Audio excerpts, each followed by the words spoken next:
জিম্বাবুয়ের তারকা ক্রিকেটার সিকান্দার রাজাকে ছাড়াই বাংলাদেশের বিপক্ষে একমাত্র টেস্টের জন্য 15 সদস্যের দল ঘোষণা করেছে জিম্বাবুয়ে ক্রিকেট।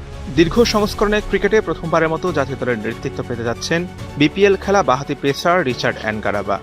বাংলাদেশের বিপক্ষে ঘোষিত দলে আফগানিস্তান টেস্টের দল থেকে 5টি পরিবর্তন এসেছে।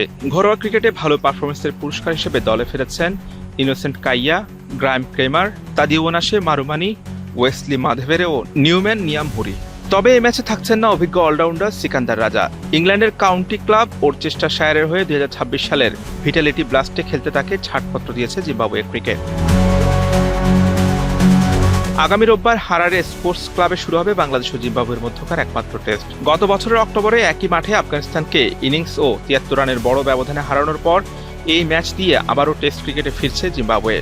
আফগানিস্তানের বিপক্ষে সেই জয়ে গুরুত্বপূর্ণ ভূমিকা ছিল অ্যানগারাবার। দুর্দান্ত বোলিং করে 5 উইকেট নিয়েছিলেন তিনি।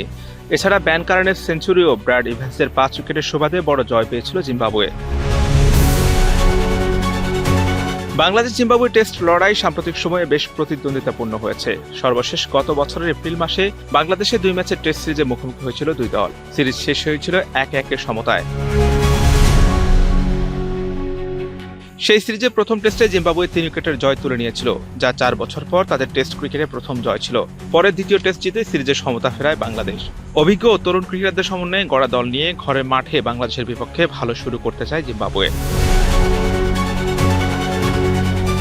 এক নজরে বাংলাদেশের বিপক্ষে জিম্বাবুয়ের squad: Richard Ngarava, Brian Bennett, Tanaka Chivanga, Graeme Cremer, Ben Curran, Craig Ervine, Brad Evans, Innocent Kaia, Roy Kaia, Wesley Madhevere, Tadiwanashe Marumani, Blessing Muzarabani, Newman Nyamhuri, Brandon Taylor, Tafadzwa সিগা।